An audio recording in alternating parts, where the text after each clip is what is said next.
বিসমিল্লাহির রহমানির রহিম। আসসালামু আলাইকুম প্রিয় ভিউয়ার্স, আশা করি সবাই ভালো আছেন। আলহামদুলিল্লাহ, আমিও ভালো আছি। মুক্তার শখে রান্না থেকে সবাইকে স্বাগতম।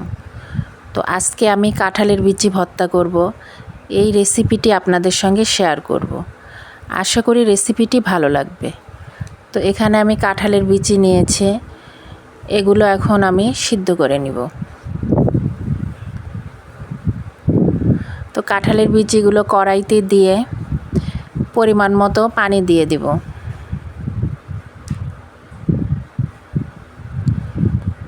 এখন ঢেকে কিছুক্ষণ সিদ্ধ করে নিব।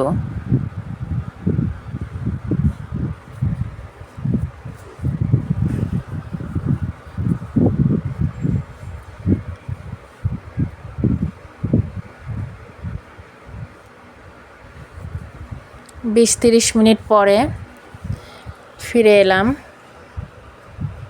বিচিগুলো সিদ্ধ হয়ে গেছে।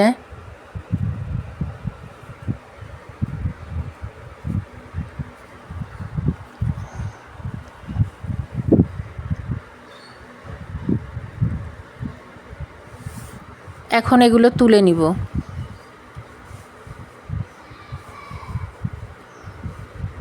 কাঁঠালের বিচিতে অনেক পুষ্টি, আর কাঁঠালের বিচি ভর্তা অনেক ভালো লাগে।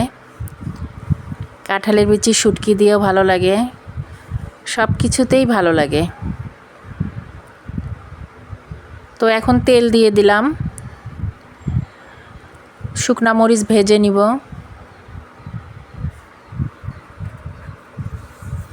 ঝাল আপনাদের পছন্দ মতো দিবেন।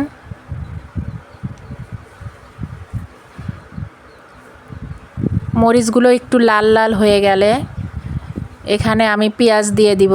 পেঁয়াজগুলো একটু মোটা করে কেটে নিয়েছে, আর পেঁয়াজ একটু বেশি দিব। এই ভর্তায় পেঁয়াজ বেশি লাগে।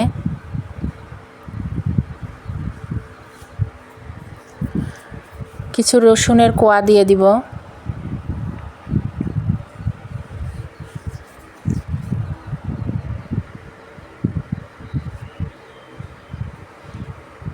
নেড়ে চেড়ে এগুলো ভালো করে ভেজে নিব।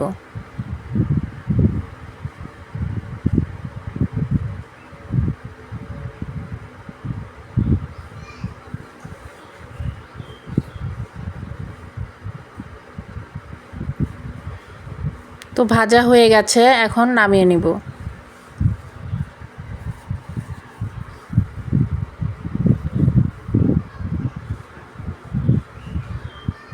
এখন আমি পেঁয়াজ মরিচগুলো বেটে নিব।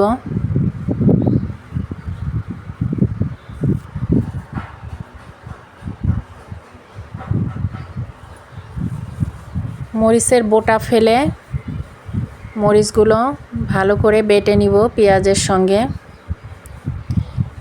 এখানে চাইলে আপনারা কাঁচামরিচও দিতে পারেন। তো পরিমাণ মতো লবণ দিয়ে দিব।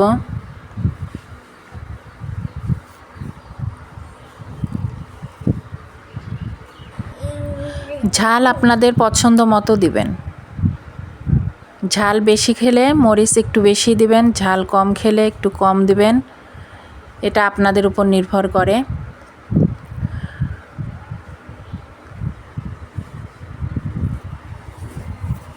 তো এখন কাঁঠালের বিচিগুলো বেটে নিব। এখানে আমি কাঁঠালের বিচি আজকে শুধু কাঁঠালের বিচি ভর্তা করব। আপনারা চাইলে শুটকি দিতে পারেন, শুটকি দিয়ে কাঁঠালের বিচি ভর্তাও ভালো লাগে। তো আজকে শুধু কাঁঠালের বিচি ভর্তা করব। তো কাঁঠালের বিচিগুলো বাটা হয়ে গেছে। আপনারা চাইলে এটা ব্লেন্ড করেও নিতে পারেন, তবে পাটায় পিষে ভর্তার মজাই আলাদা। পাটায় পিষে ভর্তা করলে ভালো লাগে খেতে, যদি একটু কষ্ট হয় কিন্তু খেতে ভালো লাগে। তো হয়ে গেল আমার কাঁঠালের বিচি ভর্তা। দেখতে যেমন সুন্দর হয়েছে, খেতেও অনেক মজা হয়েছে। তো আশা করি রেসিপিটি ভালো লেগেছে। আমার চ্যানেলটিতে যারা নতুন তারা একটা সাবস্ক্রাইব করে পাশে থাকবেন। তো সবাই ভালো থাকুন, সুস্থ থাকুন। আগামীতে আবার কোনো রেসিপি নিয়ে আসব ইনশাআল্লাহ। আল্লাহ হাফেজ। আসসালামু আলাইকুম।